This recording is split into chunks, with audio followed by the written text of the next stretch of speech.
Fala pessoal, o professor Marques Cruz com vocês aqui em mais um vídeo no canal Marques Edu. Hoje dando continuidade ao regime disciplinar, a Lei 8.112, vamos trazer aqui a parte 19 que vai tratar especificamente do PAD. Então o PAD é o Processo Administrativo Disciplinar. Ele tem lá como base, né, dentro da Lei 8.112, a parte regida que vai dos artigos 143 até o 182. Sendo que dentro dessa parte ele vai abrir todos os pontos, né, que tratam, que dizem respeito ao processo administrativo disciplinar, as suas etapas, suas fases, como é que se dá, todo esse processo, tá bom? Então esse vídeo é um vídeo, acredito que dos mais importantes aqui do canal, devido à sua complexidade e também devido à quantidade de vezes que é explorado em provas. E ao final do vídeo eu vou trazer aqui algumas questões para vocês. Se você está chegando agora e ainda não conhece o canal, eu tenho uma playlist que vai até esse vídeo, até então, aqui até a parte 19, mas na verdade a playlist antes desse vídeo já tem 32 vídeos, porque tem outros de resolução de questão. Então, se você está querendo se aprofundar na Lei 8.112 para concursos, é importante que você veja essa playlist, né? Faz aí pega um domingão, assiste todas, lê a lei e vá assistindo aqui. E se você ainda não é inscrito no canal, aproveita para se inscrever agora, tá bom? Beleza? Então eu trouxe aqui um breve sumário. A gente vai tratar primeiramente das disposições gerais, que a gente vai falar da sindicância, depois do afastamento preventivo, o que é esse afastamento preventivo, em que situação que ela acontece, quanto tempo, depois do processo disciplinar, de fato, em que a gente vai ver as etapas, que a gente tem instauração, inquérito administrativo e julgamento. Além disso, também, uma etapa final que pode acontecer é a revisão do processo, e nós vamos ver em quais situações que pode acontecer a revisão do processo, em quanto tempo, né? Então, vamos lá, vamos começar com o capítulo 1, disposições gerais. Então, nas disposições gerais, como eu disse, vamos iniciar no artigo 143. E vou seguir aqui a leitura com vocês, recomendo que vocês façam suas anotações, porque lá no final do vídeo nós teremos as questões e é importante que você tenha aí na sua lei, você vá marcando, vá escrevendo do lado, tá bom? Vamos lá. A autoridade que tiver ciência de irregularidade no serviço público é obrigada a promover a sua apuração imediata mediante sindicância ou processo administrativo disciplinar, assegurada ao acusado ampla defesa. Então vamos lá, primeira coisa, se uma autoridade tiver ciência que está existindo, que existe, que aconteceu uma irregularidade no serviço público, ela não tem a possibilidade de dizer, eu acho que eu vou colocar isso para frente. Não, ela é obrigada a promover a sua apuração imediata. E isso acontece a partir do momento que ela tem ciência, não do acontecimento do fato. Então, se de repente uma autoridade chegou e esse fato já aconteceu tem 3, 4, 5 anos, não importa.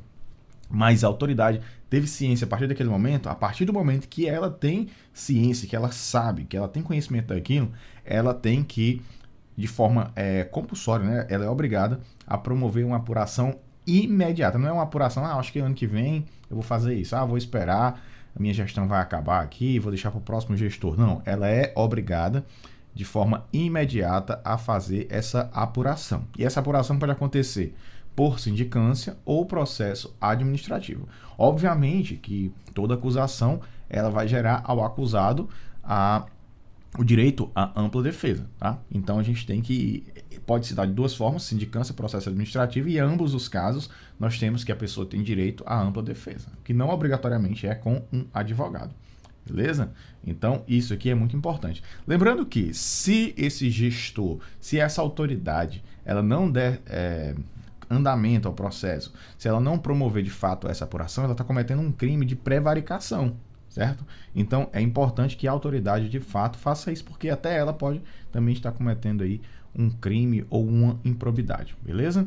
Vamos seguindo. Ainda no artigo 143, nós temos lá no parágrafo 3º. Então, os artigos 1º e 2º foram revogados, por isso nós estamos indo diretamente aqui para o 3º, e ele fala o seguinte, ó, a apuração de que trata o CAPT por solicitação da autoridade a que se refere poderá ser promovido por autoridade de órgão ou entidade diversa, ou seja, não obrigatoriamente é pela própria entidade ou pelo próprio órgão.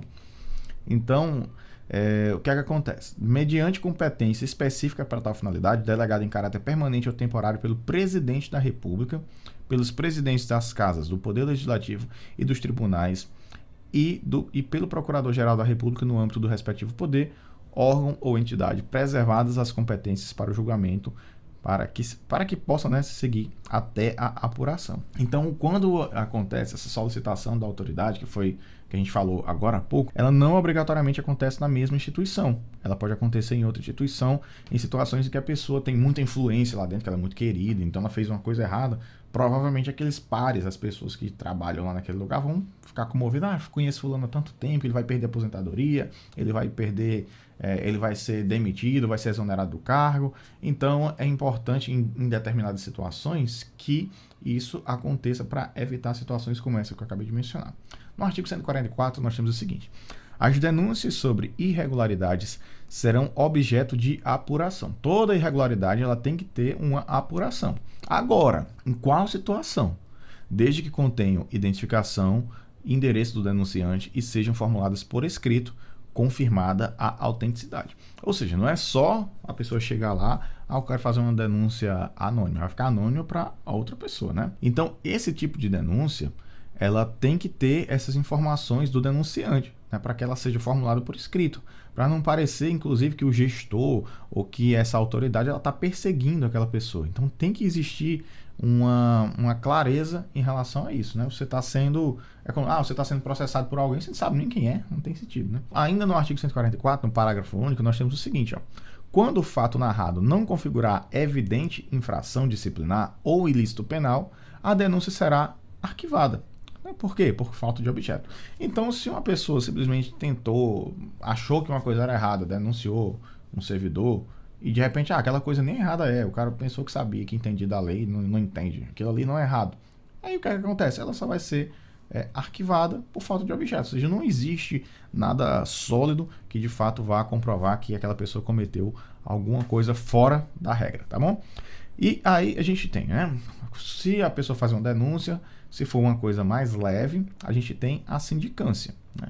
Se for uma coisa mais grave, a pessoa vai direto para o processo administrativo disciplinar. E como eu falei no vídeo anterior, existem alguns casos em que existe o rito sumário, né? Que é um PAD de forma mais rápida, no caso de acumulação de cargo, e outras situações também, que ela é de forma mais incisiva, mais dura, quando a pessoa tem ali que já está muito nítido de fato que essa pessoa cometeu essa coisa errada aqui dentro da instituição. Então, acerca da sindicância, né, é importante a gente ressaltar algumas coisas. Primeiro que a gente tem alguns resultados que podem acontecer a partir dela. O primeiro é o arquivamento do processo, no caso em que não tem nenhum elemento que seja sólido para confirmar, para consolidar a acusação que foi feita sobre aquela pessoa. Então, arquivamento do processo. O processo vai ser arquivado, esquecido, nenhuma penalidade, tudo bem. Você estava certo, a pessoa que denunciou se equivocou ou estava tentando aí de alguma forma prejudicar você. 2. A aplicação de penalidade, de advertência ou suspensão de até 30 dias. Então, a sindicância ela só pode resultar a penalidade até 30 dias. Passou de 30 dias, já vai para a PAD. Tá? Então, a gente tem uma limitação, que a sindicância é algo mais simples. Até 30 dias, e perceba que é a penalidade, advertência ou suspensão. São essas duas. A partir da sindicância não pode ser... a sindicância jamais ela vai gerar uma exoneração ou mesmo uma demissão diretamente. Ela pode gerar o quê? O tópico 3 eu vou dizer. Uma instauração do processo disciplinar. E a partir do processo disciplinar, aí pode acontecer tudo, né? Inclusive nada. E no parágrafo único nós temos o seguinte: o prazo para a conclusão da sindicância não excederá 30 dias, podendo ser prorrogado por igual período a critério da autoridade superior. Então, a sindicância é algo mais leve, até 30 dias. Fica ligado que já nós vamos ver qual é o tempo do PAD, do processo administrativo disciplinar. Beleza? Vamos lá. Artigo 146. Sempre que o ilícito praticado pelo servidor ensejar a imposição de penalidade de suspensão por mais de 30 dias, que eu já tinha acabado de falar, de demissão, cassação de aposentadoria ou disponibilidade ou destituição de cargo em comissão, será obrigatória a instauração de processo disciplinar. Significa o quê? Que a nossa sindicância ela não chega até aqui. A sindicância é algo mais simples, que ela só vai para aquelas situações mais assim, a pessoa cometeu um ilícito mais leve, tá? Mas se for um ilícito mais grave, que ensejar numa situação como essa, suspensão por mais de 30 dias, demissão, cassação de aposentadoria, cassação de disponibilidade, destituição de cargo de comissão, aí sim é obrigatório a instauração do PAD. Eu trouxe aqui um resuminho para vocês. Ó. A gente tem assim, como é que acontece o processo? Primeiramente, a autoridade tem ciência de uma irregularidade. Depois dessa ciência da irregularidade, dependendo do grau, do nível dela, que a autoridade... estou vendo aqui que é algo simples, então a autoridade caminha para uma sindicância, né? Quando acontece isso, o que ela faz? Pode acontecer um arquivamento, pode acontecer uma advertência, suspensão de até 30 dias ou instauração do PAD. Né? E o prazo de conclusão, como a gente acabou de ver, é de 30 dias, podendo ser prorrogado por igual período, ou seja, 30 mais 30. No PAD, a gente tem o quê? Que é em situações que possam ser já suspensão por mais de 30 dias, ou demissão, cassação de aposentadoria ou disponibilidade, destituição de cargo de comissão. Então, nessas situações é obrigatório o PAD. Nas outras situações, nós temos o quê? Que a sindicância resolve porque ela é mais branda, é mais leve para situações mais tranquilas. Já quando a gente pensa de forma geral, todos os casos, eles asseguram ao acusado ampla defesa. Ou seja, você pode se defender, que inclusive é um direito constitucional. É um direito do cidadão brasileiro poder se defender daquilo que ele é acusado, né? De poder gerar provas, contraprovas, questionar e tudo mais, tá bom? A gente vai falar agora do afastamento preventivo. Eu dei uma leve pincelada sobre isso lá no início, né? Acontece o seguinte... Se existe um servidor, né, como eu falei, que ele tem uma grande influência dentro de um órgão e ele pode, como a gente fala no popular, mover os pauzinhos ali, conversar com uma pessoa ou outra, tentar influenciar de alguma forma, descobrir quem é a comissão e tentar influenciar porque é amigo e tudo mais. Então, como medida cautelar, ou seja, de forma cautelosa, para evitar que alguns problemas aconteçam, né, que haja essa influência da pessoa, né, como medida cautelar e a fim de que o servidor não venha a influir na apuração da irregularidade, a autoridade instauradora do processo disciplinar poderá determinar o seu afastamento do exercício do cargo pelo prazo de até 60 dias, sem prejuízo da remuneração. Então, de repente, você está sendo acusado de alguma coisa, foi instaurado um PAD, né? E nesse PAD, a autoridade pode dizer, você vai ficar 60 dias em casa esperando aí o processo rolar, recebendo, tá? Recebendo. Então, não é algo assim que você vai ter prejuízo da sua remuneração, né? E esse afastamento, ele pode ser prorrogado por igual período. Então, perceba que agora a gente tem 60 dias. Então, lá na sindicância, eram apenas 30 dias. Já no processo administrativo disciplinar, são 60 dias por mais 60 também, né? Então, conforme eu falei, o afastamento poderá ser prorrogado por igual prazo, fim do qual cessarão os seus efeitos, ainda que não concluído o processo. Beleza, vamos seguindo aqui. Nós temos o seguinte, ó, o processo disciplinar, isso aqui cai demais em prova. O que é esse processo disciplinar? O processo disciplinar é o instrumento destinado a apurar a responsabilidade do servidor, por infração praticada no exercício de suas atribuições. Então não é fora do exercício. Ou, se for fora do exercício, que tenha relação com atribuições do cargo em que se encontre investido. Então isso aqui é importante a gente fazer. Peraí.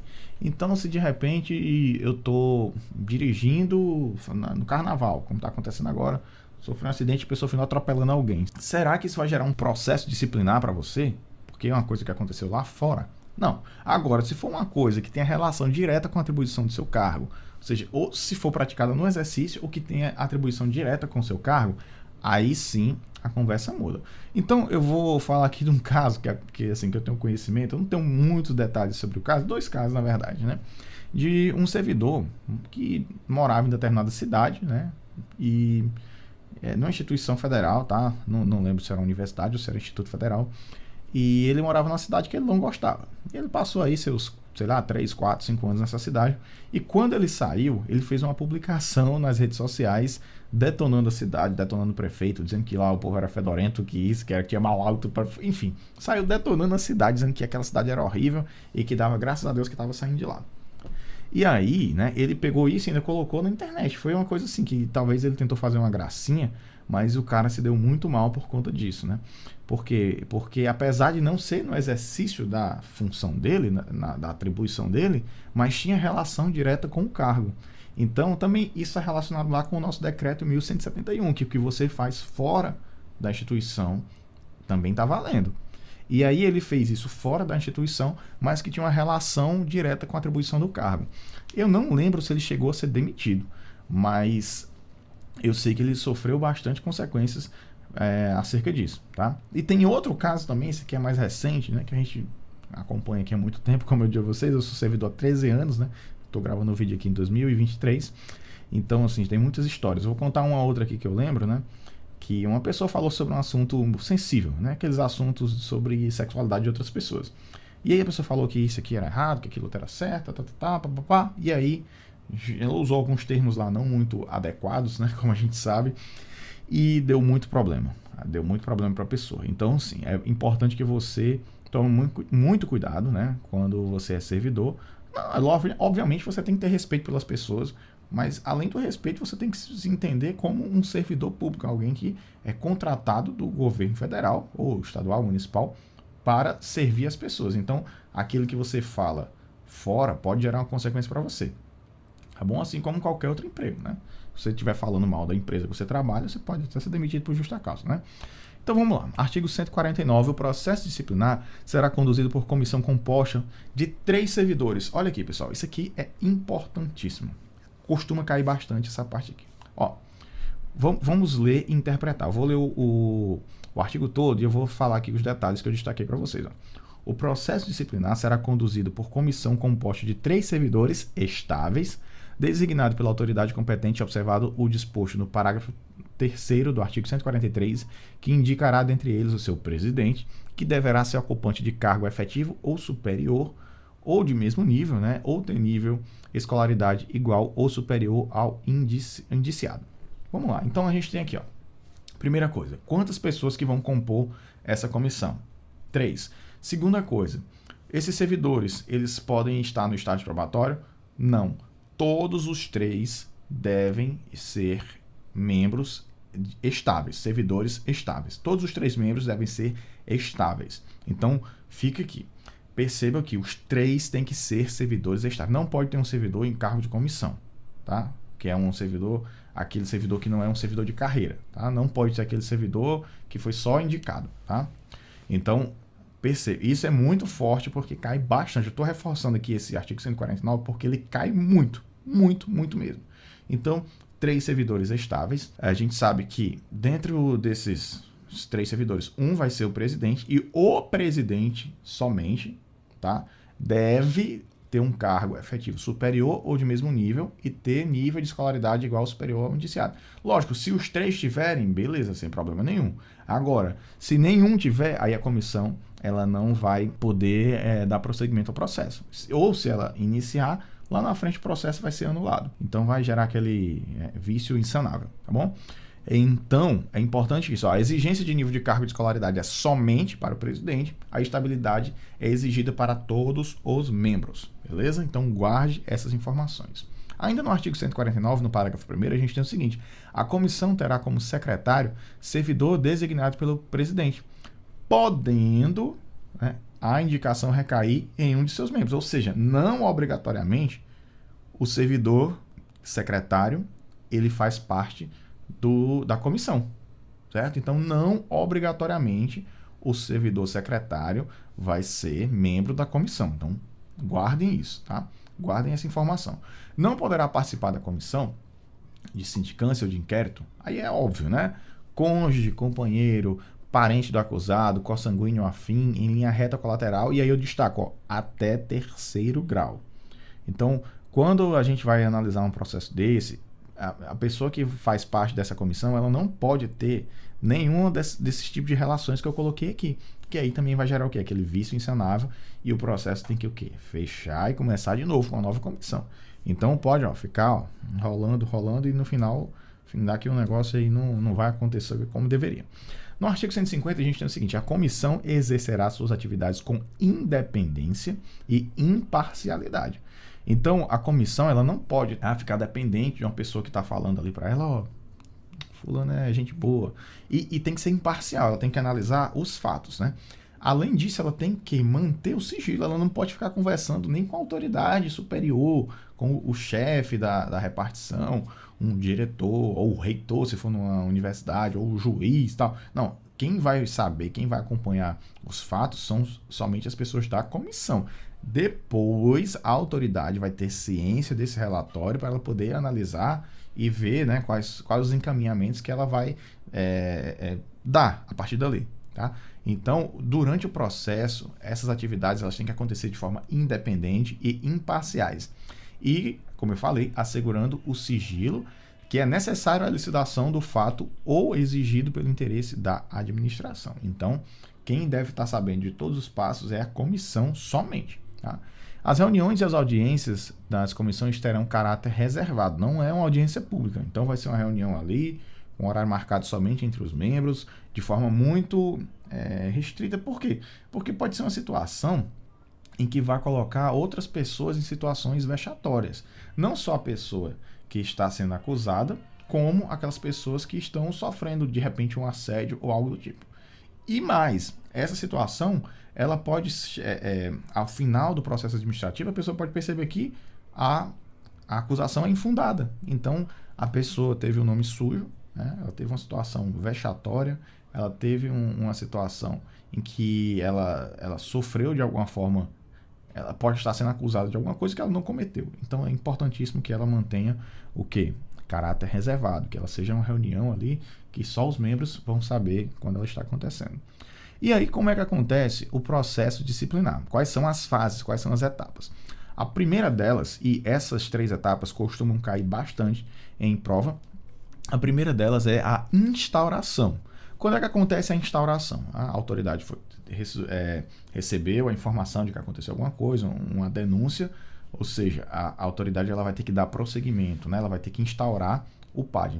A instauração ela vai acontecer com a publicação do ato que constituía a comissão, ou seja, a partir dali que está contando, né, esse prazo da comissão. Tá?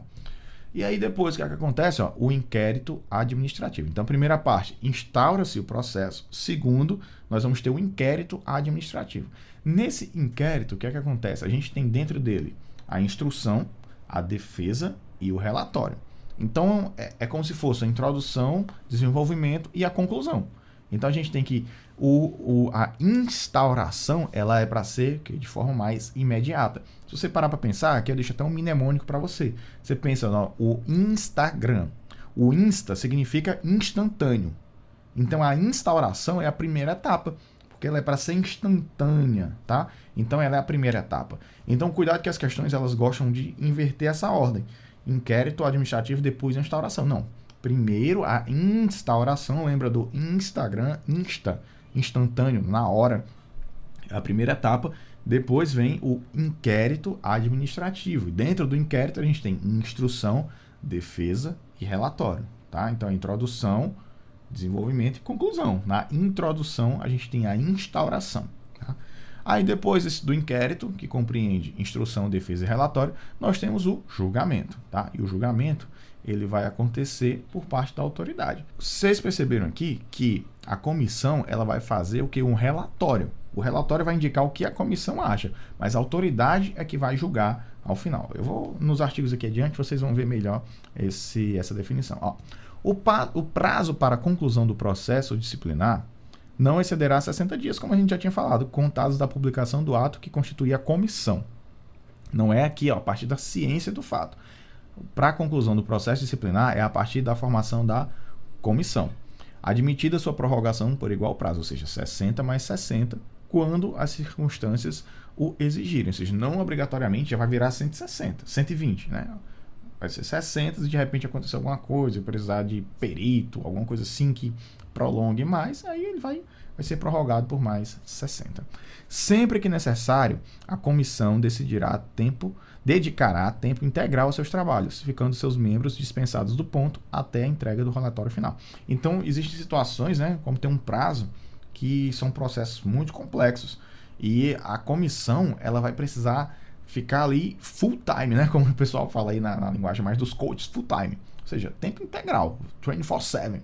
24 dias, 7 dias por semana, para poder terminar o negócio, certo? Então, eles precisam ficar dedicados integralmente em situações como essa. Não todas as situações, né? Não são todas as situações que a pessoa fica dessa forma. Então, é importante ressaltar que algumas situações isso acontece. As reuniões de comissão serão registradas em atas que deverão detalhar as deliberações adotadas. Ou seja, a reunião ela não pode acontecer e não ter nenhum registro, né? Ela tem que acontecer e tudo tem que ser registrado em ata, assinado, né? Para que seja anexado ao processo, né? Seja apenso ao processo. E aqui eu já quero dizer a você que ainda não se inscreveu, aproveitar para se inscrever e deixe aqui nos comentários qual o concurso, né, que você vai fazer e de qual cidade que você está assistindo para a gente conhecer. Tô vendo aí muita gente falando do Brasil todo, né? Então é muito bom. Se você até de Fortaleza, comenta aqui. Tá falando aqui de Fortaleza, de onde eu tô gravando esse vídeo. Ou você tá falando de alguma outra cidade do Brasil, outro estado. Fala aí pra gente se conhecendo, beleza? Vamos falar agora do inquérito, né? Ó, o inquérito administrativo, ele acontece, como eu falei, na segunda etapa. A gente tem a primeira, que é a instauração, né, do processo. Depois nós temos o inquérito administrativo. Ele obedecerá ao princípio do contraditório, assegurado ao acusado, ampla defesa. E aí, né, como eu já tinha falado a vocês, assim como e aí, como eu tinha falado a vocês, assim como na sindicância, no processo administrativo, nós temos também a parte de quê? Da ampla defesa, né? E nesse caso aqui, especificamente, do inquérito administrativo, é onde a gente vai ter justamente essa parte de defesa, porque é aqui onde vão acontecer todas essas, a apuração dos fatos, coleta de provas, contraprovas, tudo isso vai acontecer nessa etapa aqui do inquérito administrativo. Então, é assegurado ao acusado ampla defesa com utilização dos meios e recursos admitidos em direito, ou seja, o que é que eu posso trazer? Você pode trazer provas lícitas. Você não pode fazer um grampo telefônico, você não pode fazer nada fora da lei, né? Tudo que for admitido no direito, você pode utilizar. Então, a forma de produzir provas, você tem que tomar muito cuidado, porque tem que estar tudo de forma legal. Você não pode criar uma prova de forma ilegal e depois querer utilizar. Então, mesmo que você faça uma gravação, você fez uma gravação de forma ilegal, grampeou, sei lá, você hackeou o celular da pessoa e pegou, leu a mensagem. Entrou no e-mail, o instituto falou com o cara da TI, entrou no e-mail institucional do cara e pegou lá as provas. Não, isso aí você está conseguindo as provas de forma ilícitas. Então, ela não vai poder ser apensada, não vai poder ser adicionada ao processo e você não vai poder utilizar como prova para você. Ela vai estar lá, mas não pode ser utilizada. Por mais que tenha um vídeo comprovando aquilo que você falou, se não for legal, você não pode utilizar como prova. Os autos da sindicância integrarão o processo disciplinar como peça informativa da instrução. Ou seja, aquilo que aconteceu lá na sindicância, de repente a sindicância evoluiu para um PAD. Aqueles autos, aquelas coisas que estão dentro do processo, elas podem ser utilizadas, né, como peça de informação, peça instrutiva, ou seja, informativa da instrução. A pessoa pode utilizar aquilo ali como uma instrução, como uma informação, para tomar como base para poder seguir, tá? Então é importante. Na hipótese de um relatório da sindicância concluir que a infração está capitulada como ilícito penal, a autoridade competente encaminhará a cópia dos autos ao Ministério Público. Ou seja, se constituir ilícito penal, não é a autoridade que vai decidir, vai ser o quê? O Ministério Público. Então, independente da imediata instauração do processo disciplinar, se houver ilícito penal, quem é que vai julgar? Vai ser lá com o Ministério Público. Aí você tá fora, né? Quem vai dar prosseguimento aí, quem vai analisar, vai ser tudo lá o Ministério Público. Na fase do inquérito, a comissão promoverá a tomada de depoimentos, acareações, investigações e diligências cabíveis, objetivando a coleta de prova, recorrendo, quando necessário, a técnicos e peritos, de modo a permitir a completa elucidação dos fatos. Então, nessa fase do inquérito, como eu falei, é das mais importantes. Primeiramente, o processo inicia na instauração. Depois, na parte do inquérito, a gente vai ter que essa comissão, ela vai começar, vamos coletar os depoimentos das pessoas, vamos analisar aqui, houve essa denúncia. Então, vamos ver aqui a pessoa que estava lá na hora, vamos ver o porteiro, vamos ver o cara, o outro servidor que presenciou o fato. Então, a pessoa vai começar o quê? A fazer a coleta de depoimentos. A acareação é colocar duas pessoas cara a cara. Quando o quê? Quando os depoimentos eles são contraditórios. Isso acontece muito na justiça. A pessoa falou uma coisa, a outra falou outra. Opa, peraí. Vou botar um de frente pro outro agora e vamos ver quem é que está falando a verdade. Então, e além disso, investigações, diligências, as diligências cabíveis, objetivando a coleta de prova, recorrendo, quando necessário, a técnicos e peritos. E nessa etapa é importante que você não obrigatoriamente precisa do advogado. Se for naquele caso lá que a gente viu, né, de ilícito penal, aí sim você precisa de um advogado para se defender. Mas nesses outros casos aqui não é obrigatório que você tenha um advogado. Lógico, se você quiser, você pode, né? Sofreu um PAD, já pode procurar um advogado logo, não tem problema. Você pode ir lá procurar uma pessoa para defender você. Assim como você pode se defender também. Agora, se for ilícito penal, aí o negócio já muda, tá? Artigo 156. É assegurado ao servidor o direito de acompanhar o processo pessoalmente ou por intermédio de procurador. Então, o advogado pode ser o seu procurador. Então, você pode, você mesmo, acompanhar o processo, né? E você também pode ter um procurador, que você pode determinar uma pessoa, um colega, enfim, alguma outra pessoa como procurador, ou mesmo um advogado. Além disso, você pode arrolar. O que é arrolar? É criar um rol, uma lista, né? Reinquirir testemunhas, ou seja, chamar, buscar testemunhas, produzir provas e contraprovas e formular quesitos quando se tratar de prova pericial. Parágrafo 1º. O presidente da comissão poderá denegar pedidos considerados impertinentes, meramente protelatórios ou de nenhum interesse para o esclarecimento dos fatos. O que é que acontece? A pessoa, né, que está sendo acusada, ela, de repente ela pode dizer que aquela assinatura não é minha, ou isso aqui, só que a questão da assinatura ele pode, né, solicitar um perito, ele vai ficar ganhando tempo ali, mas existem algumas situações que o presidente da comissão ele vai analisar, esse cara aqui está só querendo ganhar tempo. Mesmo que isso aqui venha com perito, que isso aqui seja comprovado, isso aqui não vai ter nenhum peso em relação à nossa análise do processo. Então, nessas situações, se não tem nenhum interesse para o esclarecimento dos fatos, o presidente da comissão vai simplesmente negar o pedido dessa parte, né, para poder, se for somente com fim protelatório, só para ficar enrolando lá o processo. Tá? Então, se essa autoridade viu, peraí, o presidente viu, não, isso aqui não vai influenciar em nada. Então, negado, não precisa. Tá?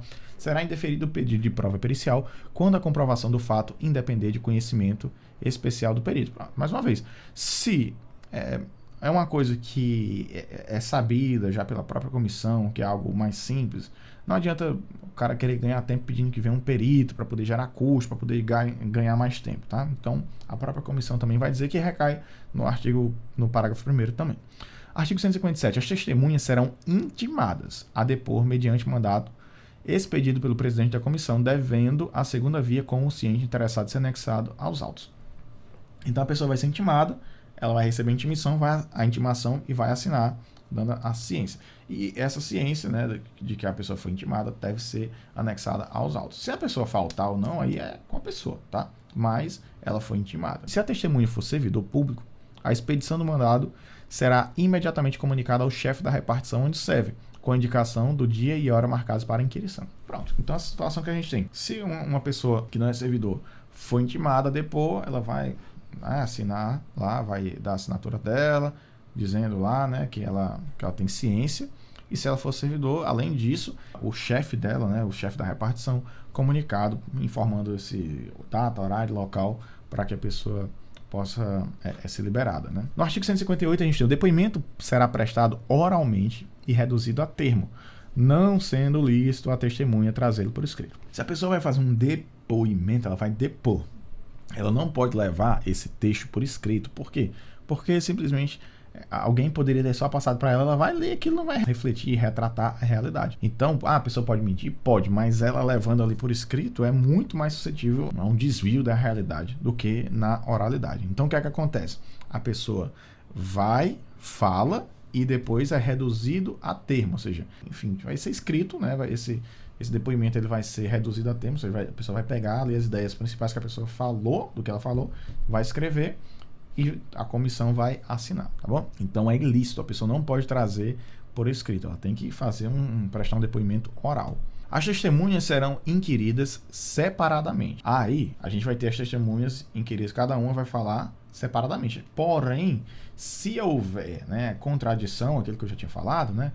Houve um depoimento contraditório, ou que se infirmem, eles não se firmam, um não bate com o outro. O que é que acontece? Proceder-se-á a cariação entre os depoentes, ou seja, um cara a cara com o outro, bora lá, vamos ver quem está falando a verdade aqui. E aí vai ser elucidado o fato de forma mais incisiva. Do inquérito ainda, né? A gente está falando aqui no artigo 159. Concluída a inquirição das testemunhas, a comissão promoverá... perceba que aqui a gente está tendo um passo a passo, né? Após concluída a inquirição das testemunhas que a gente viu, a comissão promoverá o interrogatório do acusado, observados os procedimentos previstos nos artigos 157 e 158 que nós acabamos de ver. No caso de mais de um acusado, cada um deles será ouvido separadamente e sempre que divergirem suas declarações sobre os fatos e circunstâncias, será promovida a acariação entre eles. Então, existem situações que são 3, 4, 5 acusados, tá? Então, nessa situação, cada um vai ser ouvido separadamente. Se alguém estiver falando alguma coisa que não casa com o que o outro falou, aí a gente vai ter a acariação. O procurador do acusado poderá assistir ao interrogatório, bem como a inquirição das testemunhas, sendo-lhe vedado interferir nas perguntas e respostas. Ele pode ouvir, ele está ali, ele pode estar presente ali no ambiente, né? Agora, ele não pode, né, participar ativamente, ele não pode interferir nas perguntas nem nas respostas, ele tem que estar lá como ouvinte, tá? Então, esse procurador, ele vai assistir, ele vai ver e vai ouvir, mas não interferir no processo. E a gente tem que, ele também, né, facultando-se-lhe, porém, reinquiri-las, ou seja, ele não pode, naquele momento, interferir, mas ele pode reinquirir a pessoa. Eu quero que aquela pessoa seja chamada novamente, porque aí a defesa pode ter perguntas específicas para aquela pessoa diante do que ela ouviu, que realmente pode elucidar o fato, dizer que ali houve uma contradição muito grande e que realmente a pessoa não era culpada, né? Quando houver dúvidas sobre a sanidade mental do acusado, a comissão proporá à autoridade competente que ele seja submetido ao exame por junta médica oficial, da qual participe pelo menos um médico psiquiatra. Se é para sanidade mental, pelo menos um médico psiquiatra, tá bom? Nessa junta médica. No parágrafo único nós temos que o incidente de sanidade mental será processado em auto apartado e apenso ao processo principal após a expedição do laudo pericial. Então é importante que ele não vai ser colocado, né, nesse auto juntamente com o processo de forma inicial, né? Ele vai ser o quê? Em um processo apartado, vai ser um processo separado e depois apenso ao processo principal, depois desse laudo pericial. Vamos lá, se foi tipificada uma infração disciplinar, será formulada a indiciação do servidor. Como é que vai se dar? Com a especificação dos fatos a ele imputados e das respectivas provas. Então a pessoa tem que dizer, né, fazer todo o detalhamento, essa comissão tem que fazer, tipificar o crime, dizer qual o crime. Você cometeu um crime tal, você infringiu o artigo 116 quando você não cumpriu as suas obrigações, ou então aqueles que estão lá previstos no artigo 117 da Lei 8.112. Então, a pessoa tem que especificar com clareza os fatos que estão sendo a ele imputados e tipificar a infração. Você cometeu isso, você foi um servidor que teve inassiduidade habitual, por exemplo, tá? Então, é isso. Então, estão aqui os pontos, aqui as provas, aqui que você viajou, estava em outro país, então você infringiu esse artigo tal, inciso tal. Tá aqui as provas. Pronto. O indiciado será citado por mandado, expedido pelo presidente da comissão para apresentar a defesa escrita no prazo de 10 dias, assegurando-lhe vista do processo na repartição. Então a gente tem assim, se você sabe onde é que está a pessoa, você vai citar, né, essa pessoa por um mandado expedido pelo presidente da comissão e a pessoa tem até 10 dias, né, para poder fazer isso. A pessoa demorou, passou dos 10 dias, aí já vai ficar meio estranho, porque parece que o cara não está querendo responder, então ele tem um rabo preso aí na situação, não pega a mão para ele. Se houver mais de um indiciado, aí o prazo vai ser de 20 dias. Tá? Independente de serem 3, 4, 5, 6. Tá? Se for 10 dias, se for mais de 20 dias. O prazo de defesa será prorrogado pelo dobro para diligências reputadas indispensáveis. No caso de recusa do indiciado em apor o ciente na cópia da citação, o prazo de defesa contar-se-á da data declarada em termo próprio pelo membro da comissão que se faz a citação com a assinatura de 2 testemunhas. E aí tem uma coisa interessante, que isso aqui acontece também na justiça, tá? Se a pessoa que vai ser indiciada, ela muda de residência, né? Ela fica obrigada a comunicar à comissão o lugar onde ela pode ser encontrada.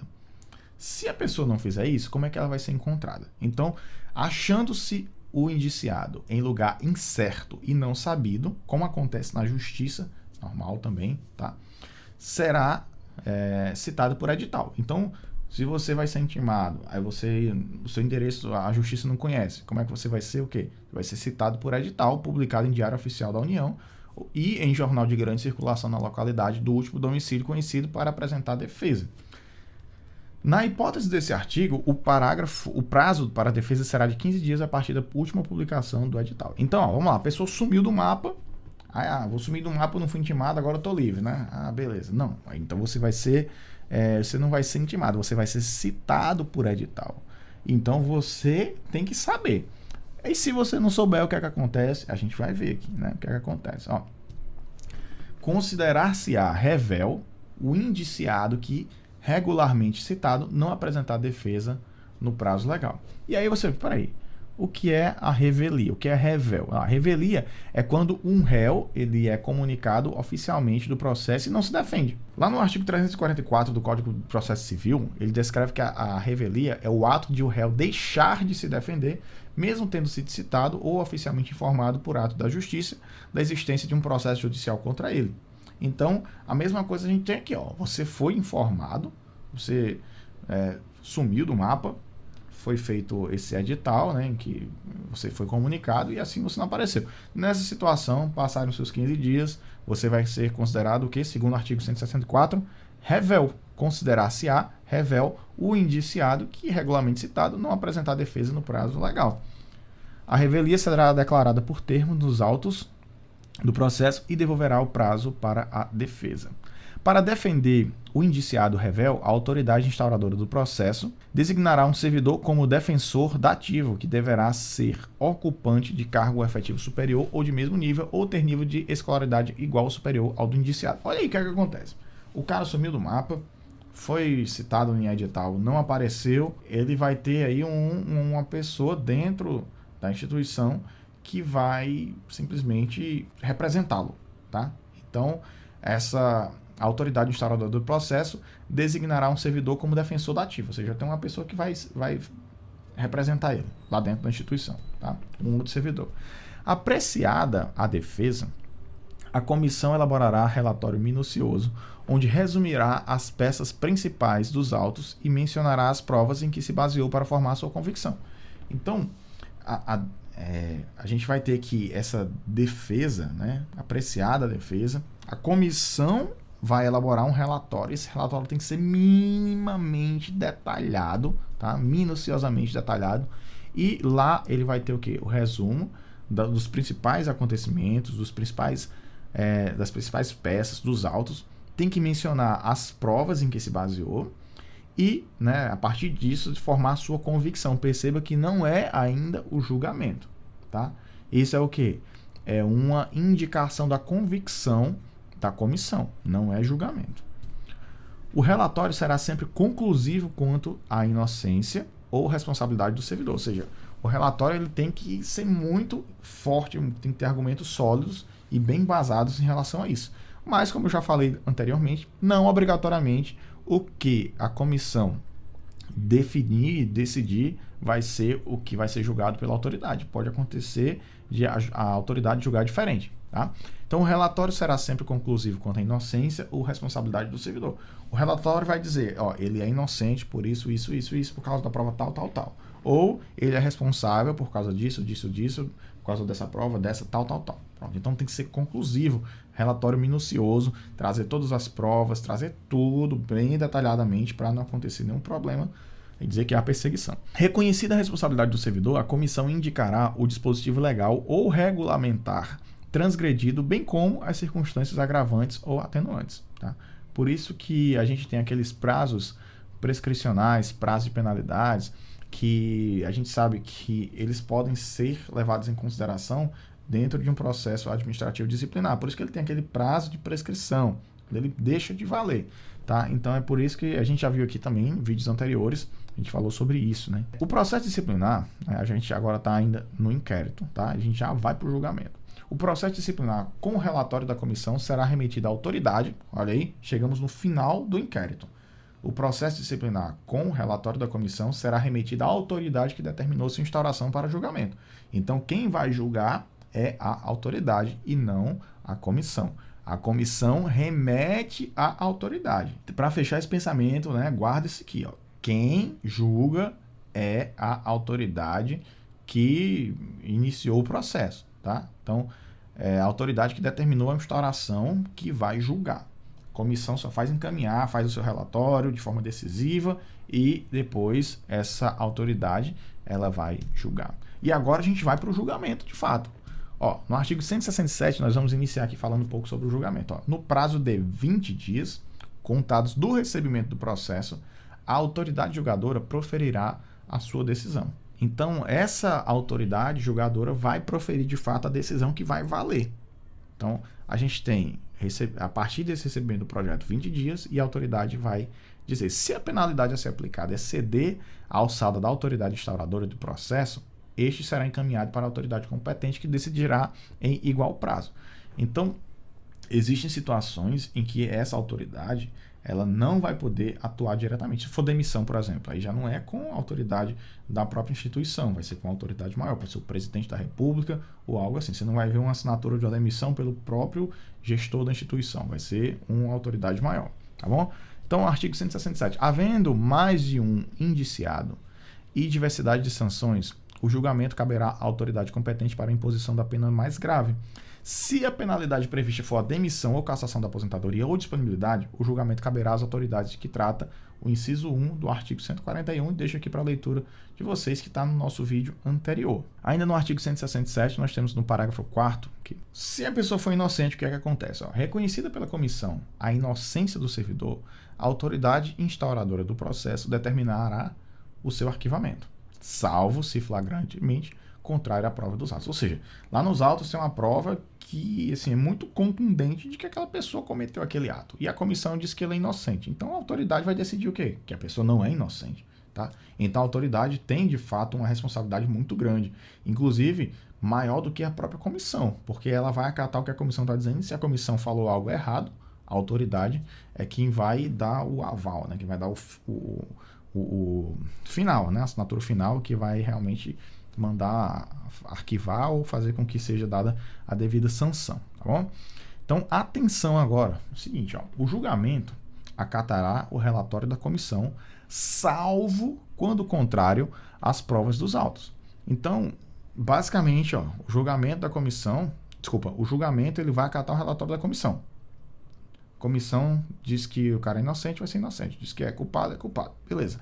Agora, se o que a comissão está dizendo é contrário à prova que essa autoridade vai analisar, aí ela vai dizer, ó, eu não vou aceitar isso. Então, o que é que acontece? Quando o relatório da comissão contrariar as provas dos autos, a autoridade julgadora poderá motivadamente agravar a pena proposta, abrandá-la ou isentar o servidor de responsabilidade. Então, a comissão pode dizer, ó, essa pessoa é culpada, e a autoridade dizer, não, essa pessoa aqui não é culpada. Então, a penalidade é de tantos dias, 90 dias. Não, a penalidade é de 32 dias de suspensão. Ou então ele pode, não, botaram que a suspensão era de 60, não, vai ser de 120, certo? 180 dias, pronto. Então, enfim, a autoridade, ela tem, de fato, autoridade para isso, ela tem poder para isso, tá? Artigo 169. Verificada a ocorrência de vício insanável, a autoridade que determinou a instauração do processo ou outra de hierarquia superior declarará a sua nulidade total ou parcial e ordenará no mesmo ato a constituição de outra comissão para instauração de novo processo. Então, se houver um vício insanável, que a comissão foi formada de forma errada, algum processo, algum prazo não foi seguido, se for um vício insanável, obviamente, então a gente vai ter que essa comissão vai ser desfeita e vai ser constituída uma nova comissão para a instauração de um novo processo, começando do zero. O julgamento fora do prazo legal não implica nulidade do processo. Então, ó, a autoridade demorou para julgar, passou lá dos 20 dias para julgamento, vai gerar nulidade do processo? Então, não implica nulidade do processo, tá? A autoridade julgadora que der causa à prescrição de que trata o artigo 142 será responsabilizada na forma do capítulo 4 do título 4. Estamos caminhando aí para a reta final, tá? Extinta a punibilidade da prescrição, a autoridade julgadora determinará o registro do fato nos assentamentos individuais do servidor. Tem lá o assentamento individual do servidor, vai ficar registrado lá, né? É tudo isso que aconteceu. Quando a infração estiver capitulada como crime, o processo disciplinar será remetido ao Ministério Público para instauração de processo penal, ficando trasladado na repartição. Ou seja, vai para outra repartição, vai para lá, vai para o Ministério Público. Então, se for crime, esse processo disciplinar vai para o Ministério Público. Então é importante, por isso que eu deixei destacado aqui para vocês.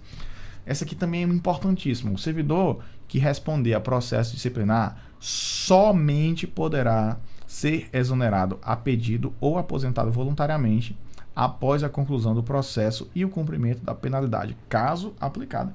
Então, o servidor está sofrendo um PAD. Aí, vou pedir exoneração aqui do meu cargo. Não, ele não pode. Porque só poderá ser exonerado a pedido ou aposentado voluntariamente após a conclusão do processo. Então, tem uma questão que eu coloquei aqui que ela vai explorar isso, tá? Então, o servidor que responde a processo disciplinar, ele pode ser exonerado a pedido ou aposentado voluntariamente? Pode, mas quando? Somente após a conclusão do processo e o cumprimento da penalidade, caso aplicada, beleza?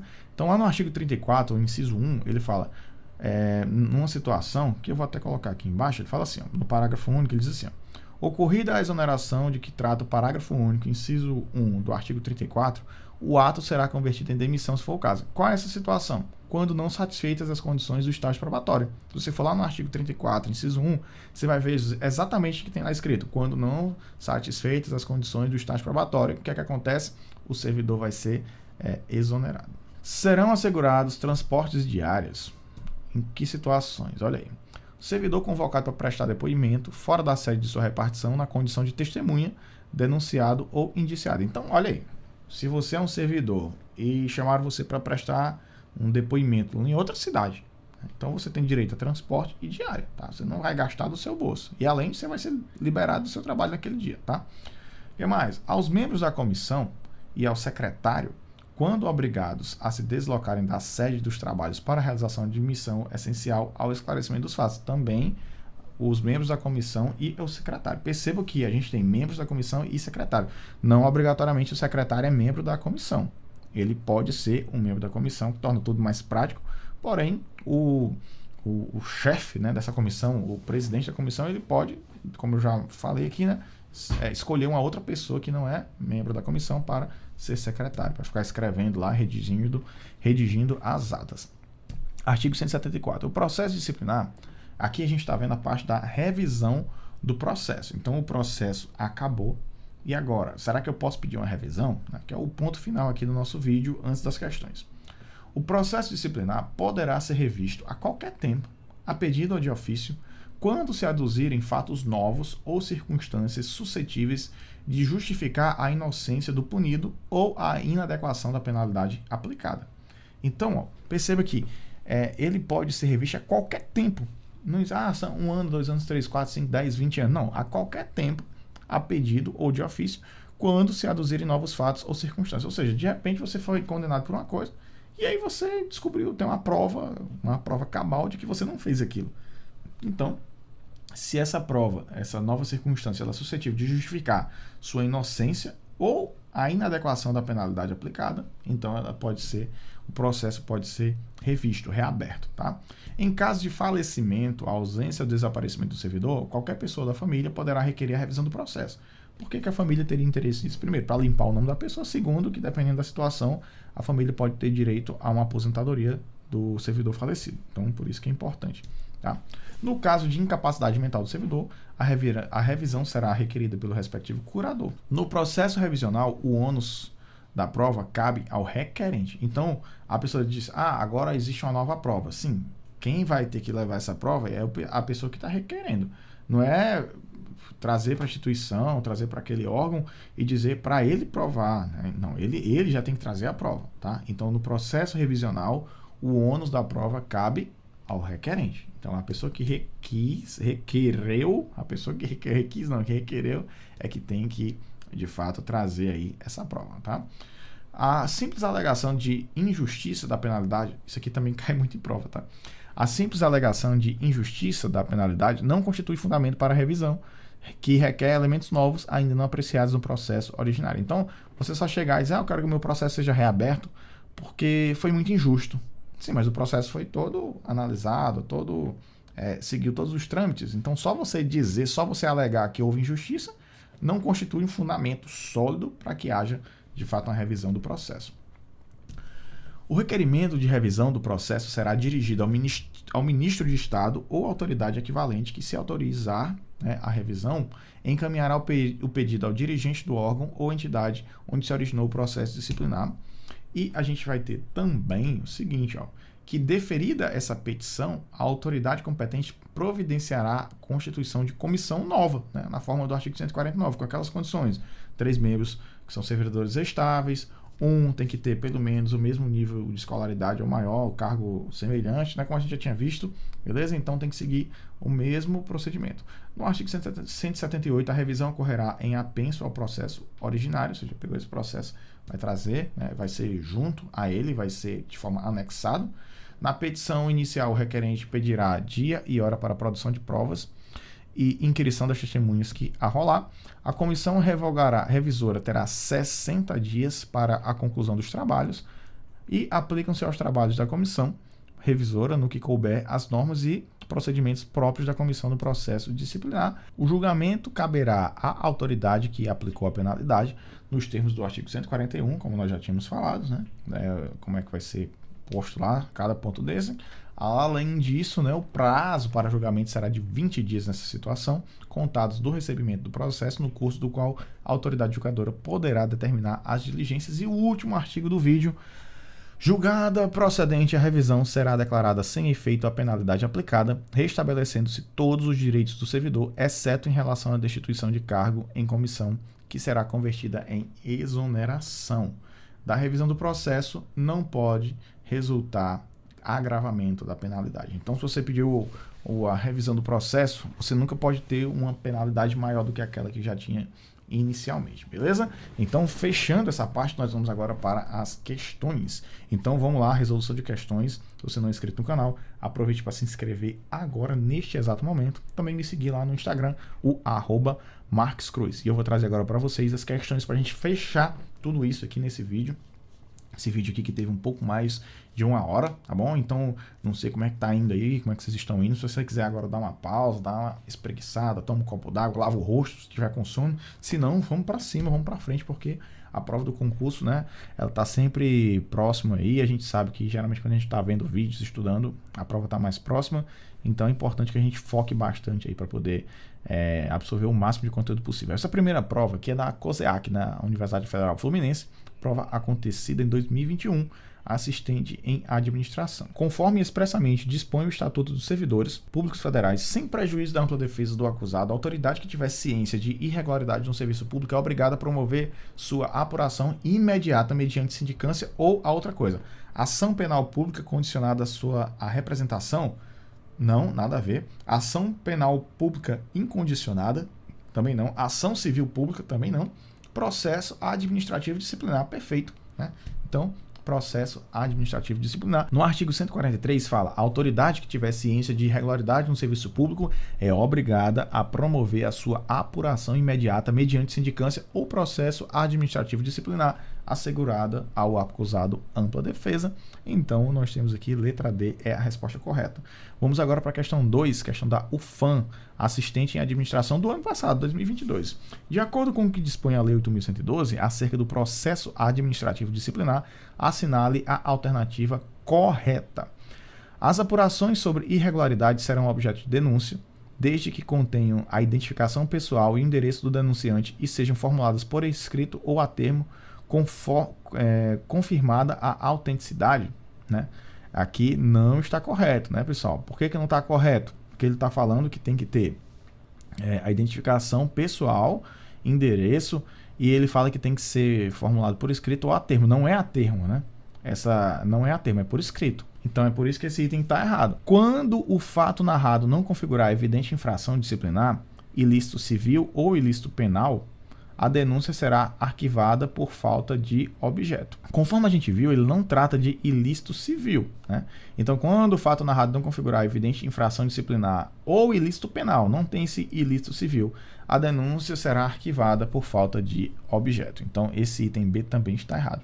No item C, nós temos: o inquérito administrativo obedecerá ao princípio do contraditório, assegurada ao acusado ampla defesa, show de bola, perfeito, com a utilização dos meios e recursos admitidos em direito, perfeito. Então, a letra C é a correta. O prazo para conclusão da sindicância não excederá 60 dias? Não, são 30 dias, conforme nós vimos no vídeo, né? O depoimento será prestado oralmente e reduzido a termo, sendo lícito a testemunha trazê-lo por escrito? Jamais trazer por escrito, não pode, né? Será prestado oralmente, reduzido a termo, sendo ilícito a testemunha trazê-lo por escrito, beleza? Então, esse item está errado. Vamos agora para a questão 3, FCC, TRT, 17ª Região, Espírito Santo, técnico judiciário, área administrativa. De acordo com o que estabelece a Lei 8.112, o processo administrativo disciplinar da sindicância poderá resultar. Olha aí, pessoal, essa aqui, ó, questãozinha mamão com açúcar pra gente que acabou de ver esse vídeo, ó. O que é que pode resultar? O processo administrativo disciplinar da sindicância poderá resultar. Vamos lá, sindicância poderá resultar. Arquivamento do processo disciplinar, né? Então, perfeito, né? A gente sabe que pode sim. Na aplicação de penalidade de advertência, perfeito também, né? Na aplicação de penalidade de suspensão de até 60 dias, não, até 30 dias. Então, esse item aqui está errado. Na aplicação da penalidade de demissão, não, pessoal, jamais. A sindicância ela não pode resultar em demissão. A gente já viu isso, que não pode, então é errado. Na instauração de processo disciplinar, perfeito. Então, pode também, a sindicância ela pode culminar, ela pode resultar, né, numa instauração de processo disciplinar, perfeito. Então, a gente tem aqui 1, 2 e 5, portanto, letra A, beleza? 1, 2 e 5, letra A. Vamos para frente. Essa questão aqui da UFPEL, não sei nem como é que fala, né? Universidade Federal de Pelotas? Não sei. 2022, enfermeiro. O processo disciplinar é um instrumento destinado a apurar a responsabilidade de servidor por infração praticada em exercício de suas atribuições ou que tenha relação com as atribuições do cargo em que se encontra investido. Quanto ao processo administrativo disciplinar previsto no regime jurídico dos servidores públicos civis da União, das autarquias e das fundações públicas federais, é possível afirmar que sempre que o ilícito praticado pelo servidor ensejar a imposição de penalidade de suspensão por mais de 15 dias, será obrigatória a instauração de processo disciplinar. Não, nós vimos que são 30 dias e não 15 dias, então esse item aqui está errado. Como medida cautelar, e a fim de que o servidor não venha a influir na apuração da irregularidade, a autoridade instauradora do processo disciplinar deverá determinar seu afastamento do exercício do cargo pelo prazo de até 30 dias até 60 dias e pode ser prorrogado por mais 60 dias, tá? Vamos lá. Então, essa aqui também está errada. Da sindicância poderá resultar a instauração do processo disciplinar. Perfeito, né? Isso é uma das culminâncias da nossa sindicância, tá? Então, isso aqui é verdadeiro. Letra C, com certeza, é a alternativa correta. A instauração do processo disciplinar ocorre após a realização do inquérito administrativo? Não obrigatoriamente, né? Se for uma situação mais grave, você não passa pela sindicância, não é uma etapa obrigatória, tá? Da sindicância pode resultar o processo administrativo disciplinar, mas nem todo processo disciplinar ele vem de uma sindicância, tá? Então, esse item aqui está errado. Quando o relatório da comissão contrariar as provas dos autos, a autoridade julgadora poderá motivadamente agravar a penalidade proposta e abrandá-la, sendo vedado, porém, que isente o servidor de responsabilidade? Não, ele pode isentar também, né, dentro de uma situação como essa. Então, esse item aqui também está errado. Acerca do processo disciplinar, vamos logo para os itens, né? Ele quer que a gente ache as corretas. O processo disciplinar é o instrumento destinado a apurar a responsabilidade do servidor por infração praticada no exercício de suas atribuições ou que tenha relação com as atribuições do cargo que esteja investido. Perfeito, né? Esse item 1 aí, perfeito, a gente já tinha visto. 2. A coleta de provas é tomada na fase do inquérito. Olha aí, pessoal, na fase do inquérito, a comissão promoverá os depoimentos, acariações, investigações, diligências cabíveis, objetivando a coleta de provas, recorrendo quando necessário a técnicos peritos de modo a permitir a completa elucidação dos fatos, conforme nós tínhamos visto. Então, a coleta de provas é tomada na fase do inquérito, tá? Não, tem que tomar cuidado que não é na instauração, é no inquérito. No inquérito é que vai ser, né, todo o processo que é o desenvolvimento, como eu tinha falado, beleza? Então, aqui também correto. A gente já tem que 1 e 2 são corretos, né? Então, 1, 2, só pode ser letra E, né? 1 e 2 só tem na letra E.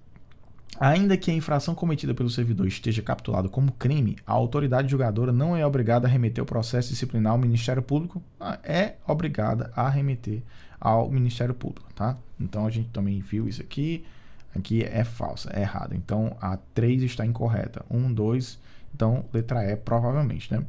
É vedada a exoneração a pedido do servidor que estiver em cumprimento da penalidade aplicada. Olha aí, pessoal, isso aqui, ó. Aquilo que eu tinha falado. O servidor, ele pode pedir exoneração do cargo, no caso de quando ele está passando por um PAD, pode. Só que após, né, como eu tinha falado a vocês, após a conclusão do processo. Então, percebam um negócio aqui, ó. O servidor, artigo 172, tá? O servidor que responder a processo disciplinar só poderá ser exonerado a pedido ou aposentado voluntariamente após a conclusão do processo e do cumprimento da penalidade, caso aplicada. Então, é vedada a exoneração a pedido do servidor que estiver em cumprimento de penalidade aplicada. Perfeito, artigo 172. É que aqui ele gera uma confusão na nossa cabeça, porque a pessoa pode pedir, só que depois do cumprimento. E esse item 4, né, ele colocou dessa forma, né, que é vedada a exoneração quando ele estiver em cumprimento. Isso é verdade, né? Ele pode pedir, mas se tiver após o cumprimento. No cumprimento, aí ele não pode. Então, é verdadeiro. Essa questão gera uma confusão porque ele botou vedado, que é proibido, e o contrário do que diz o conceito do artigo 172. Então, ele negou duas vezes, portanto, verdadeiro. Então, a gente tem realmente que é a letra E, beleza? Seguindo aqui para a nossa reta final, vamos lá.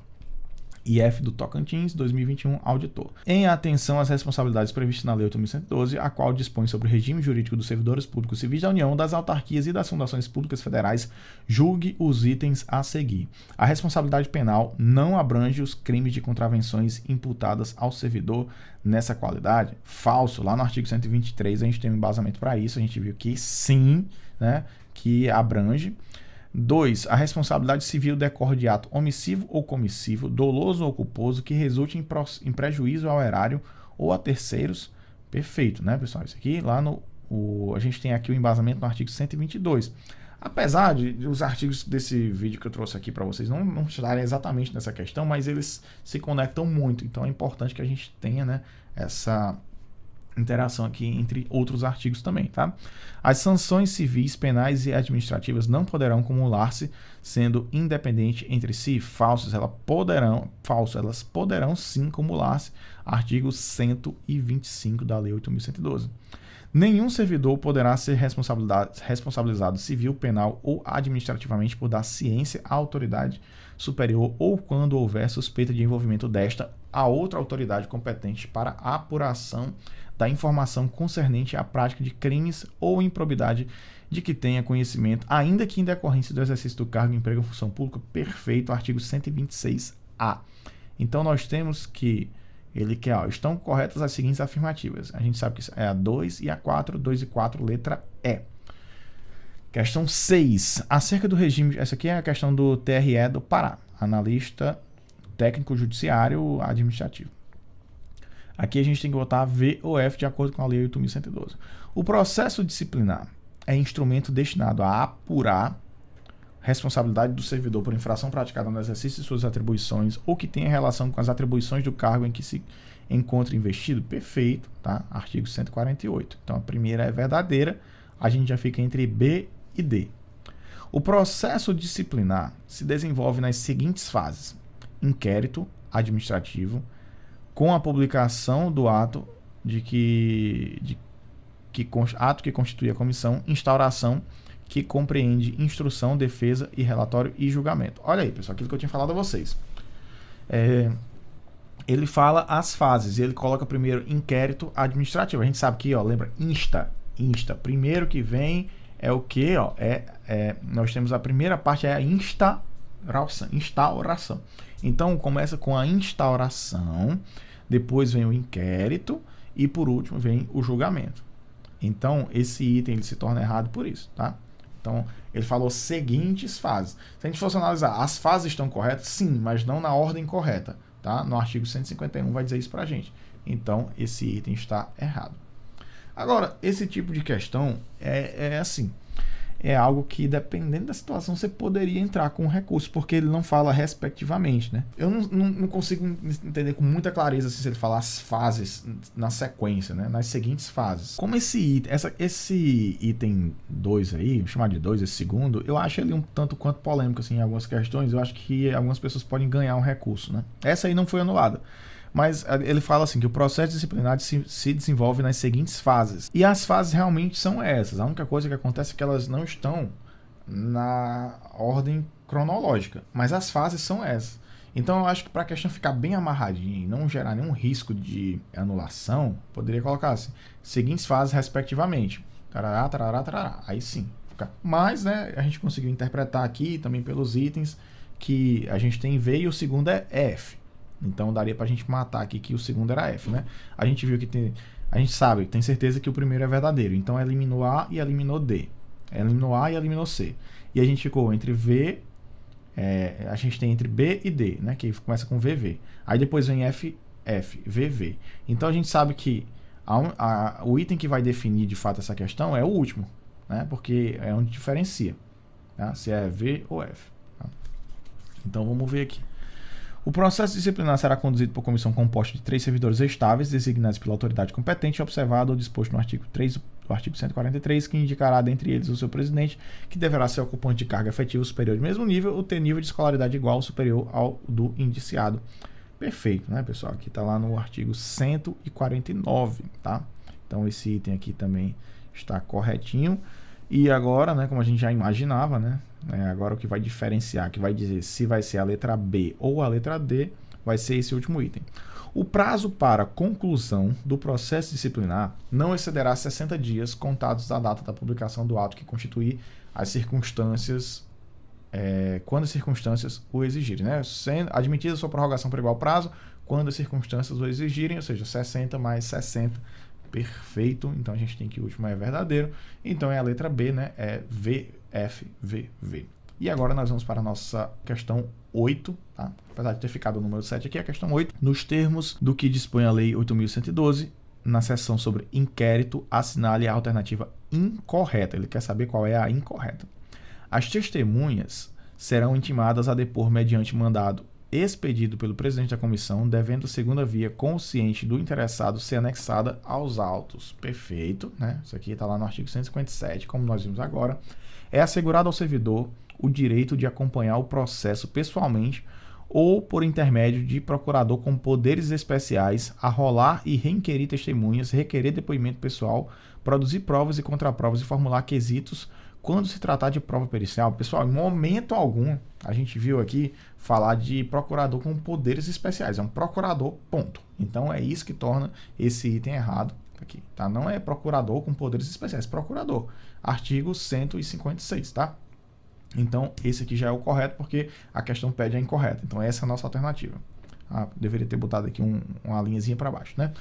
O depoimento será prestado oralmente e reduzido a termo, não sendo lícito a testemunha trazer por escrito. Perfeito, lá no artigo 158. Os autos da sindicância integrarão o processo disciplinar como peça informativa da instrução. Perfeito, também artigo 154. E na letra E nós temos: as testemunhas serão inquiridas separadamente na hipótese de... Opa, vou dar o ok aqui. Na hipótese... Me perdi. As testemunhas serão inquiridas separadamente na hipótese de depoimentos contraditórios ou que se infirmem proceder-se à acareação entre as partes. Perfeito. Artigo 158, parágrafo 1º e 2º, tá bom? Então a gente tem aqui que tudo isso aqui está corretíssimo. Então, na verdade, aqui é a questão 7, a gente tem agora a questão, aqui é a 8, vamos para a questão 9, que vai ser a nossa última questão. FCM, Prefeitura de Contagem, Minas Gerais, Auditor Fiscal. Informe se é verdadeiro, V, ou é falso, né, o que se afirma sobre a Lei Federal 8.112. Tratando-se de dano causado a terceiros, responderá ao servidor perante a Fazenda Pública em ação regressiva. Perfeito, artigo 122, parágrafo 2º, está correto. O tempo de serviço prestado concomitantemente em mais de um cargo ou função de órgão público é contado de forma cumulativa? Não, pessoal. Imagina, você trabalha em 2 órgãos, você está acumulando cargo legalmente, beleza? Aí você tem que contribuir 20 anos. Então você vai trabalhar só 10 e já vai se aposentar? Não faz sentido, né? Então o tempo de serviço prestado concomitante em mais de um cargo ou função não é contado de forma cumulativa, artigo 103, parágrafo 3º. Então não faz sentido.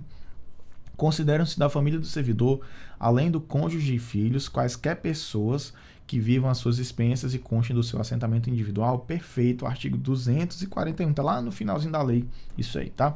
A simples alegação, e aqui é que está relacionado ao nosso vídeo especificamente, tá?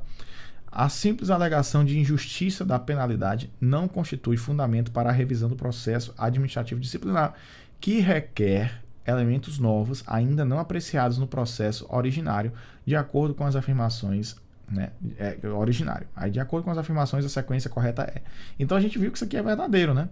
Artigo 176, que só você dizer, a minha penalidade ela foi injusta, o meu processo ele foi injusto. Então só você alegar a injustiça da penalidade não constitui fundamento para a revisão do processo administrativo disciplinar.